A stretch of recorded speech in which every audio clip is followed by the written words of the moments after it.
On today's episode, the Denver Nuggets are trending, having some great and some not so great stats to begin the season. Some teams are looking to make some panic moves, or are they? And we'll give our Jinx of the week here on Locked On Nuggets.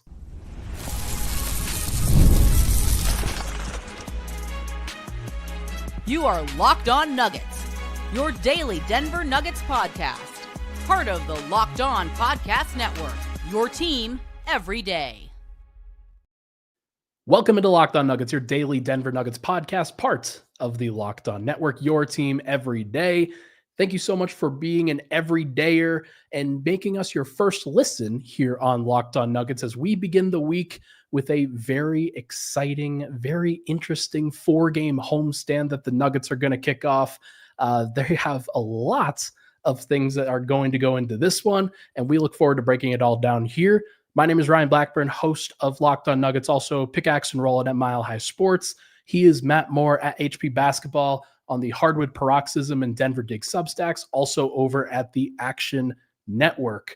Matt, I wanted to talk about some trends for the Nuggets to start the season, as there are some things that lots of people are excited about. Lots of people are scared about. Some guys have started the season really great, and some guys have started the season not so great, but wanted to break down some of those trends and fire off some stats in your general direction. And we're going to answer the question, is this real or is this not real? Are you ready to go? Let's do it. All right. According to Dunks and Threes, the Denver Nuggets are first in adjusted offensive rating to start the season.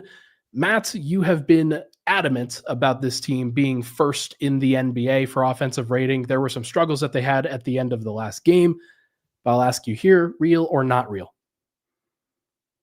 Real. Fan of the show, Hurricane, has been in my DMs telling me that this is impossible with they don't shoot threes, and that's going to be it. I am telling you that the Nuggets don't shoot threes right. Last year, they didn't shoot threes because they couldn't shoot threes and they couldn't find ways to create threes. This team doesn't shoot threes because it doesn't have to. Doesn't have to. It will create enough high percentage 2-point looks for them to be able to score consistently at the rim. Now, I always have like this challenge of like in the modern NBA, do you really want like a contested layup or do you want an open three at this point? Because I think you kind of want the open three at this point. But those are going to come. Like, I don't think Cam Johnson's going to struggle like this all season. I just don't. And when he gets to even like a normal rhythm, that's going to boost that up for them. I do think that you're going to see, like, I actually think Jamal's been looking for his 3-pointer a really good amount. I think that's been really good, like in a very good spot there. Tim Hardaway Jr., Julian Strawther will probably play more at some point this season with injuries, and he's going to shoot more threes. The offense is going to absolutely slaughter because they all know how to play a way that puts the defense in such bad positions. It takes so much to get the Nuggets out of rhythm and in a compromised position. Like, again, it's like, well, the Blazers did it. Did they? Because they were down big, and then all of a sudden everything went haywire at the end of the game with all the calls we talked about the other night. This offense is going to be like wagon. It is going to be awesome. I do think it's going to finish, if healthy, not even healthy. That's not reasonable. If normal health for an NBA team, the Nuggets will finish with the number 1 offensive rating in the NBA. It's awesome. I agree. I think the ability of the bench unit to consistently create reasonable looks has been the most encouraging thing with that, because obviously, you know that when Jokic is out there, the team's going to be able to create like pretty good offense for the most amount of time possible. That was putting it lightly, of course. When the bench is out there, like Valanciunas has been very good looking for his own shots. Jamal Murray shooting 70% true shooting with Jokic off the floor so far this season. There's some interesting stats that I think are manifesting, but also Tim Hardaway Jr. has been better than expected by most, I think. So real on the offensive rating. Okay, let's flip the script here. 10th in adjusted defensive rating on Dunks and Threes. 10th is the line. Is this real or not real? Which number? They are 10th in defensive rating adjusted. Not real. Okay. Give me one. I think that's mostly a product of If we look at their numbers, that just slipped up today because they were outside of it coming into the night. And I know that because I did top 10 in offense and defense today. They were outside of it. They are 24th in defensive strength of schedule, right? They face an easy array of opponents offensively. The Wolves without Anthony Edwards, the Portland Trailblazers, and I think that this is still a team that gets blown by consistently. Their transition defense has been so much better, but their half-court defense, I think, continues to struggle. That's enough for me to get there. Yeah, and as great as the offense has been with the bench unit, there are still some major defensive concerns. I think those really manifested in this last game, but it's going to go throughout. And Denver, of course, once they face some of these other strong pull-up threats, they haven't had to face too many of those guys. And if they did, then it was just Devin Booker and nobody else. It was just Steph Curry and nobody else. So it's an interesting sort of adjustment there that they'll have to make, but they're probably going to finish like 14th. That would be the guess that I would put out there. Okay. I want to give you the rankings for the starting lineup in terms of usage. Number 1 is Jamal Murray at 29%. Number 2 is Jokic at 22.5%. 3 is Gordon at 22%. 4 is Christian Braun at 16.1%. 5 is Cam Johnson at 13.3%. Michael Porter last year, 20% in terms of usage rate, the amount of possessions he was utilizing. Is this a real or not real breakdown for the rest of the season? What do you think? I want to get your thoughts on this one. I don't think it's real. I think that Jokic and Murray will probably not swap, but they're going to kind of migrate closer together. But Murray at 29% is really high. Obviously, Jokic at 22% would be one of his like the lowest number that he's had in the last 6 or 7 years or so. So I don't expect that to hold. I think that he has been actively trying to get other people involved as much as possible to start this season.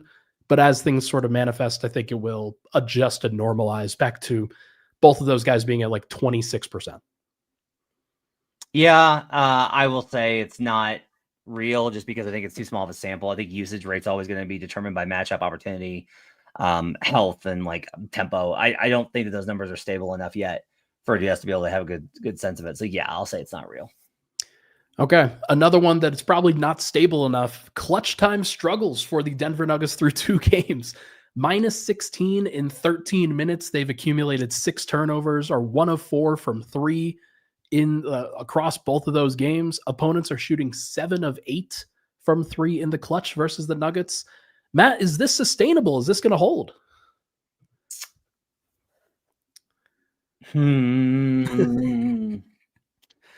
I don't believe in clutch a lot. Yeah. I'm just not a believer in it. I think it's really hard if you go back and you watch a lot of the bad teams in clutch time to identify why they're bad without using confirmation bias. And I think it's very hard to find the positive way too, where it's like, oh, you know what? Like he just knows what shot he wants to get to. Does he, or did he just like take it and make it a bunch? Like it's so kind of random that when we talk about basketball, it really is the reason we use per 100 possessions is because like it's over the course of those 100 possessions that the basketball game is decided. And when we get into clutch time, it is largely the product of opportunity, happenstance, and luck. And so do I think that this team lacks? You can be worse if you lack composure, for sure. You can be better if you have composure, for sure. Do I think this team lacks composure? No, I do not. Yeah. Right. But that doesn't mean that this can't be an outlier year where they don't get the breaks. The Wolves had it last year. The Wolves were terrible in clutch time last year for like no discernible reason. They just were. They were just bad. They just lost a bunch of games in clutch time.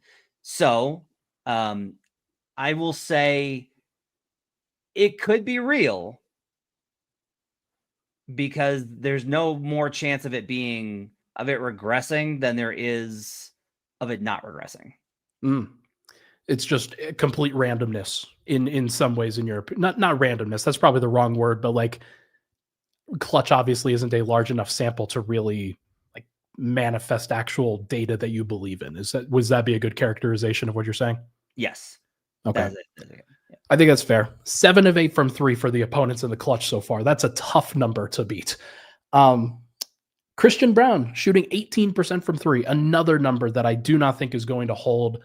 I'm going to go ahead and say that's not real. But what about under 35% from three on the season? I'm going to say it's not real just because we have history of him being a good shooter, of him being a statistically good shooter. And it's very these things are very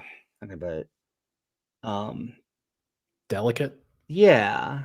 So Chris Middleton, this was 2000, this was years ago. Chris Middleton had a start to the season where for 3 months the dude just could not buy a bucket. And Bucks fans are freaking out. Sure. And they're talking to Chris every day, and Chris is there's nothing there's not a lot I can do but keep shooting. That's a real, I'll work on form, work on all these things. You do the things that you do to make your form, but to make your shot better, but you can't magic. This is one of the interesting things about basketball that I really do think is a fascinating philosophical question is what do you do when you're a good shooter that isn't making it? What is that under your control? Now I think Christian, the biggest thing for him is just volume, man. He needs to be getting him up. So a lot of guys honestly compensate for not being great shooters by shooting in volume because it does put the threat and that opens up the floor for you. When he record scratches and that team knows, hey, we can just hang out in the paint, it hurts the offense. So he's got to be willing to go ahead and get him up just to be able to fire and keep the defense honest with it.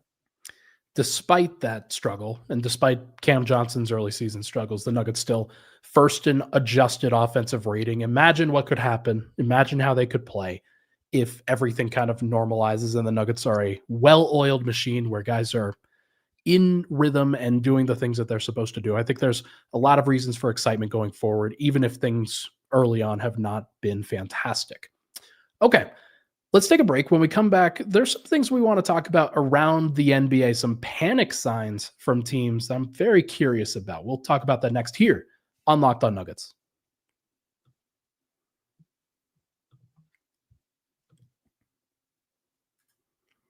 All right, let's talk about Robinhood, folks.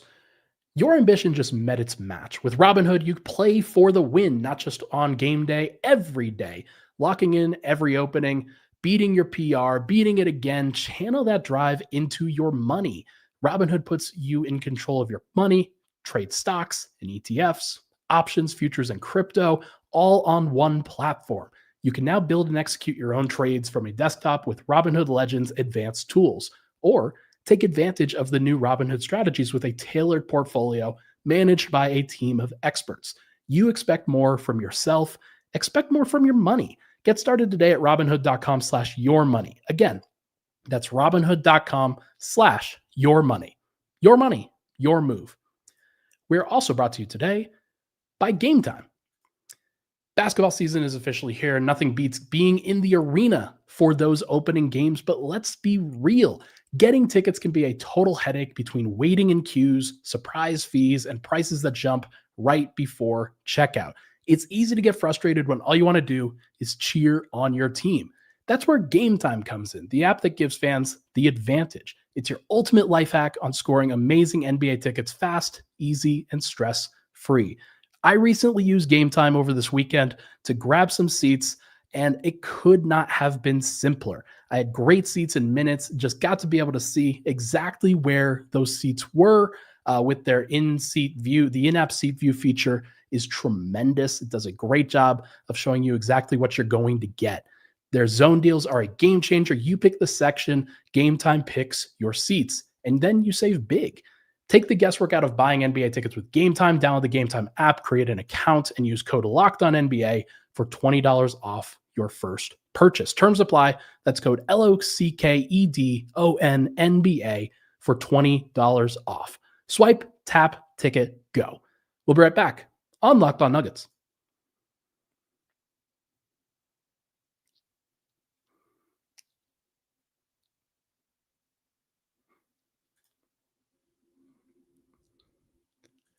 Hold your horses. I had to find the right window. We're back, baby. Locked On Nuggets. Thank you so much for tuning into the show. You know, and we've talked about this, Matt. I am afraid of silence. I am afraid of awkwardness. Yeah. It is. You guys would not believe Ooh. So whenever the inside story, whenever we're doing a presser, and like the way it kind of goes is everybody, the beat writers, let's say it's post game, like the beat writers have specific stories that they're working on. And so they'll ask whatever their angle is, they'll hit that. And then they're writing notes and trying to get their copy updated. And then you got like DMVR folks and me who are like, and Ryan, who are like trying to fill in with like, oh, we kind of want to know about this thing that we're going to talk about tonight. And then you got TV people asking the most general questions. Straightforward questions imaginable about feelings and excitement and things. But what happens though is like as you're doing this, like sometimes there is like hey, I have a question, but I'm kind of waiting, and there will be like a moment of silence. And every single time Ryan Blackburn rushes into that silence like a man with a sword drawn, charging the line. Like Ryan Blackburn is not going to let this, and he's right, because what happens is if you don't say anything, then PR is going to be like, okay, I guess that's it, thanks, and like they're going to leave. They'll dip him out of there. They will take the coach away. Yes. So, but it is just very funny that whenever there is a blank, Ryan is, and the best part is that Ryan will start to speak without knowing what question he's going to ask. So you get to, if you're like me, you get to watch him and just kind of fold my arms and go like, oh, you have a question, do you? As he tries to figure out mid-sentence what he's trying to ask. It's amazing. It's great. That is the nuances and the little details and joys of being a media member behind the scenes. We love it. We love doing what we do. Okay, let's talk about, we've got a couple of things that are still up on the docket here.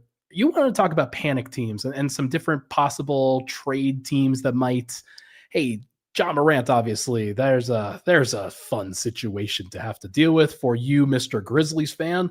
I know that the Kings, who are coming to town, also having some panic opportunities. Where do you want to focus on? Where do you want to focus on with this? So I think the question for Nuggets fans is more philosophical, which is, okay, how many games are we in now? 5? 5. You're 5 games in.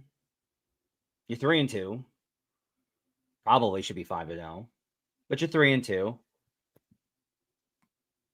And the window is now, and you want to win now.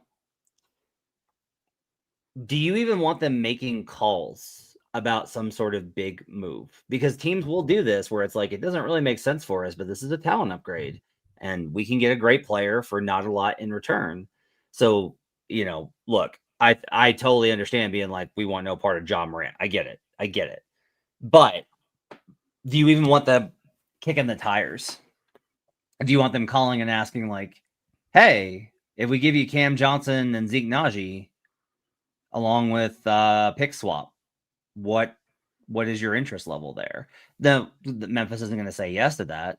If you call the Kings and ask for Devin Carter, you can probably be in conversations for any number of guys with your end of the bench guys.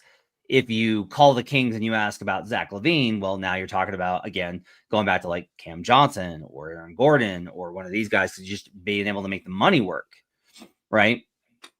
What are those kind of conversations? Like, do you want them to have those conversations, or do you want it to be like, no, this team's going to be awesome. Like, just keep everything cool. Like, just be chill, because you can risk like, oh no, the Nuggets were involved in trade talks for so-and-so. And that can undermine things a little bit when guys start getting worried about like, what's going on here. We thought we were locked in. That can cause problems. Like, do you even want them making those calls, whether it's to Sacramento, Memphis, or Atlanta, if they're offering Trae Young? Like, those are objective star caliber players. Yeah. Now, I think that there are complications with all those guys that make it not worth it. Like, I'm just like, nope. One, you can't go near Ja right now until Ja figures out his head. And I don't think that he's entirely to blame for what happened this week, but his lack of responsibility is what opened the door to the nonsense I think that Tuomas Asalo injected into the situation. I don't think that you're looking at Sacramento and being like, yeah, what we really need is Zach LaVine or Domantas Sabonis. Sure. I don't think you look at Atlanta and be like, yeah, this team is really missing is Trae Young. But do you want them involved at all in conversations for a major trade with what this team has looked like so far?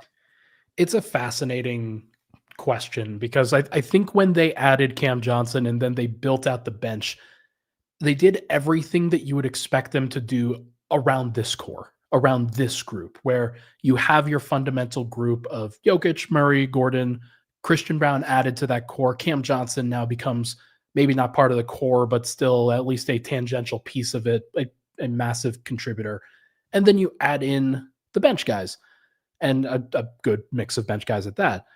Like, it is a lineup and it is a group that fits extremely well together in theory. And we're already seeing it in practice, of course.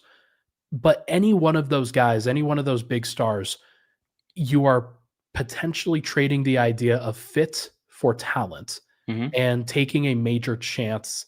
And for a team that I think a lot of Nuggets fans, at least tangentially, are kind of concerned, do we have enough talent, especially long term, to continue if things don't work out perfectly, if things aren't in their ideal circumstance? Because right now, the team, I think, has to be at their ideal level in order to take down the OKC Thunder, in order to win an NBA championship. I think they'll get there. I do think that there's a reason to believe, but you have to have the conversations. If you don't have the conversations, then you're, I think, doing yourself a disservice, I would say. The comments are mostly focused on like solving the individual problems that the fans in here, who are very smart, that's why they listen to our show. Yep. Like, they're like, can we get a 3-and-D guy? Can we get Jalen Johnson or Dyson Daniels? No, you can't. Can we, I'm interested in any 3-and-D guy. Can we get Drew Holiday? So the target here should actually be to wait until those teams implode and then try and get the surrounding guys. Like, if Memphis is like, hey, we're gonna, like, Cedric Coward's like our guy, like, he's gonna be on the wing and we really believe it. Now, I don't know how you pry Jalen Wells away from them, but if they were like, yeah, well, we're open to making moves for Jalen Wells after we trade Ja, okay, cool, let's try and get in on that. Let's go to the other side, the Kings. Okay, we're blowing it up, we are having a fire sale, we're trading Levine and Domantas Sabonis and DeRozan and all these guys. Instead of going after them, I would be like, okay, hey, is Keon Ellis available? Or Malik Monk. Yeah. Being the team that sneaks in and gets those guys, I think, is actually what this team needs. Like, I don't know that this team is better if it has Trae Young and Jamal Murray for whoever that would take. Like, I just don't know. Like, I don't know what you need that for. Like, Trae needs the ball. What are you going to do? You want the ball out of Jokic's hands and then Trae's? No. Let me ask you this. If the Nuggets, let's say it was just Murray for one of those guys straight up, are the Nuggets a better or worse basketball team in those situations? Worse now. Like, you can't possibly, this is where the human component comes in. You can't have made the entire, hey, we paid you, there's frustration, you need to live up to it. He shows up and gets everybody into preseason workouts. He shows up in shape. He has looked awesome to start this season. You can't go through that entire process with a guy you've already won a championship with. Yeah. And then be like, bye. And then be like, no, that door to me is closed. Yeah. If they believe if they are of the mindset of, hey, we think Peyton Watson is like making the jump and we don't want to put ourselves in a position where we can't afford him. And then they want to start talking about moving Aaron, which I would kill the vibes and everyone would riot. Yeah. It would be like every person in Nuggets Nation, including me, would be screaming bloody murder. And then Ryan in the corner would be like, man, that was a good deal. Might make financial sense. You get that. Yeah. Ryan's over there. The history of all power forwards is not good. That's me. That's what I do. We're all trying to find the guy who did this. You in a hot dog costume. So yeah, like I can understand those kind of things, but for right now, and like this is what the front office definitely is doing. Like they would, if we asked about this, they'd be like, "No, are you insane? Like, we're great. We're gonna be awesome. We're fine.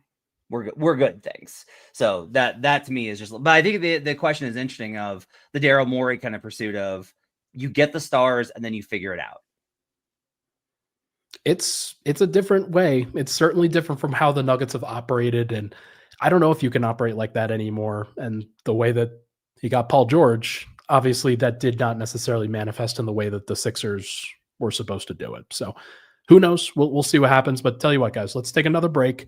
When we come back, we're going to do our Jinx of the Week. We're going to talk about Russell Westbrook returning. Lots of fun topics still here on Locked On Nuggets.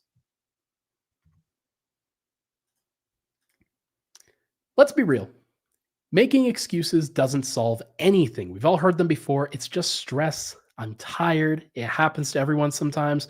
I'm feeling a little sick. But when it comes to performance, sometimes your body just needs a little extra support. And that's where Rougiet comes in. Rougiet.com offers fast-acting, doctor-prescribed treatments for ED designed to help you to stop making excuses and start making moves. Rougiet makes it to get started easy. You just connect with a board-certified doctor, 100% online, no awkward waiting rooms, no in-person appointments. The process is fast, simple, and private, and it's all handled by real doctors. It's about confidence, connection, and getting back to the moments that matter. Visit rugiet.com/LockedOnNBA to get 15% off your first order. That's rugiet.com/LockedOnNBA. And don't forget to use our code LockedOnNBA so they know that we sent you. Rougiet, stop making excuses and start making moves. We'll be right back on Locked On Nuggets. I did consider just like letting that hang that time. Just like, and that one of these days, I'm just going to leave you hanging. You know that Cam does it on purpose, like in our other shows. I just want to let you know that that is something that I deal with every week. So poor guy. It's really fun. We're back. Locked On Nuggets. Thank you so much for tuning into the show, folks. Hit that like button, hit that subscribe button. If you can, please drop a 5-star review as we continue to make this podcast as fun, digestible, analytically forward, and a lot of great things as we possibly can. Trying to make Locked On Nuggets the best we can be. All right. For this week, Matt, we have some very interesting matchups in a 4-game homestand. The first one comes on Monday night, tomorrow night. The 2-4 Kings come to town. They've got some injuries. I want to read these off to you. Malik Monk and Keegan Murray are out. Keegan Murray obviously dealing with the surgery recovery. But Zach LaVine, Dennis Schroeder, and Devin Carter are all questionable due to various sorenesses of a kind. But the real story is that Russell Westbrook is coming to town. Your thoughts on Russell Westbrook's return? I mean, he was here for a year. He'll get I think a pretty good ovation from the crowd because I think the crowd really loved him last year. You know, the hardcore fans were frustrated with him because if you watch him every night, he's a frustrating player. And the Wolves game, unfortunately, is going to be the one that everybody remembers from his time here. And that sucks. And like, a guy can be complicit in his own tragedy and the story still be tragic. And like Russ would really reject that notion because he's like, I made hundreds of millions. I've made other people's lives better. I've supported my community. I won a lot of basketball games. I won an MVP. I made 2 finals or made 1 finals. Like, you know, my life is not a tragedy. And it's not, except for like, if Steph doesn't happen, right? If Kerr doesn't take the job, if Kerr just decides to stay removed, if he just decides to stay retired, Right. then the Thunder probably won the title. And Russ's entire career gets looked at differently. Like, this is one of the most frustrating things for me is like Russ is always going to be reflected through the prism of Steph Curry. And that sucks that he ran into that golden god player. For Denver, I just think it's going to be like, yeah, but he's, you know, look, he's been a Wizard. He's been a Rocket. He's been a Thunder. He's been a Laker. He's been a Clipper. He's been a Nugget. Now he's a King.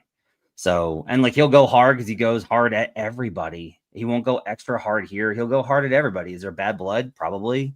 There's probably bad blood from how this thing ended, but he's sure to make fans mad tomorrow night because they'll cheer him, and then he'll definitely get into it with some folks and chirp in a loss. And that's just kind of like, unfortunately, the Russell Westbrook story, which I think is unfortunate and unfair.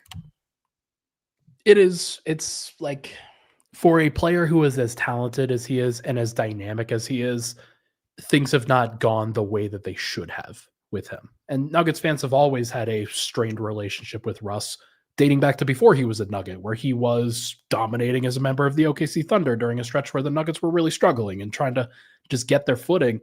He was the one who got the 41 triple doubles and then hit the 50-point triple double in the game winner over Jamal Murray back in 2017. I remember that game like it was yesterday. Like he has these crazy moments and absolutely deserves an ovation, absolutely deserves some credit as being a member of the Nuggets. And one of the only like reasons for major excitement last year. He brought it every single night, and the like amped up nature of it like was absolutely something that the Nuggets needed during that time. So I think it'll be interesting to see how he is received.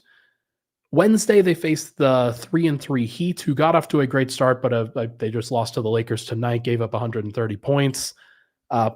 Friday, they faced the Warriors, who are 4-3. That's another NBA Cup game. Oh, man, maybe Denver can make a comeback and win their next 3 NBA Cup games and get into the bracket challenge there. And then Saturday, they play a second night of a back-to-back against the Indiana Pacers. Those are the 4 games in total. How do you see the week going? 4-0. Ooh, wow. 4-0. This Kings team is, I think, a little bit of a mess. I think Denver's going to be pretty mad after that Blazers game. They trounced them. The Heat are interesting because they're playing a very unconventional style, and everybody's really focused on the offense. The funny part is like the offense isn't really good. It's that they play fast and they defend at a high level, so it's like it's exhausting to play against them. Yeah. And those teams are really annoying, and that will probably be an annoying game, but I don't think they have enough firepower to keep up with Denver. That one could be close, but I expect Denver to win that game. Warriors is a revenge spot. I think they will be motivated to get straight after that loss on opening night. I do not think the Warriors are as good as their record. I think they win that game. And if it was any other team on the back-to-back, I would be very curious, but Indiana's just like that poor team. Just, yeah, it's like, go look at the injury report. Okay, Halliburton, obviously, but Nemhard, McConnell, Mathurin, like down the line, everyone's hurt.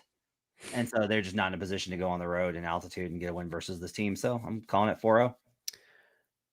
I'll join you. You know what? I'm rather than be a coward, I will go I'll say 4-0. Last week I was a coward and said 2-1, and that ended up being correct. But I will go 4-0 for this time. I think that this is one of those moments where, okay, Denver lost a couple games down the stretch because it didn't work out that great in the first 5 games.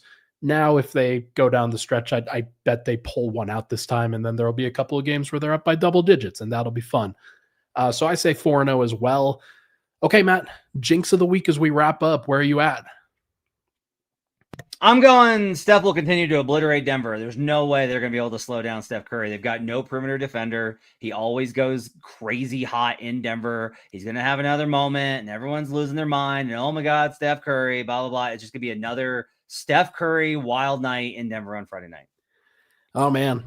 Matt, I don't see any way that Cam Johnson averages more than 8.2 points per game for this upcoming week, which is currently what he is averaging with the Nuggets so far in the first 5 games. I don't see any possible way that he gets above that. He's going to continue to struggle. I don't think he's going to be able to get out of this. So we'll see whether these bear out. But okay, Steph will continue to obliterate Denver for Matt, and Cam Johnson will continue to struggle for the Nuggets. Any final thoughts before we get out of here? Nope. Enjoy the games. We'll be back tomorrow night. Post game. We'll have post games every game of the week this week, as well as our normal episodes. Make sure to tune in. Leave us a 5-star review. Give us your comments. Let us know in the comments if there's 1 star you would want to trade for that's not like a top 5 player in the NBA. Who would it be? That's an interesting thought. I'm curious to see who people would pick. Everybody, thank you so much for tuning into the show. Hit that like button. Hit that subscribe button on the way out. We will talk to you guys tomorrow night. No jinx.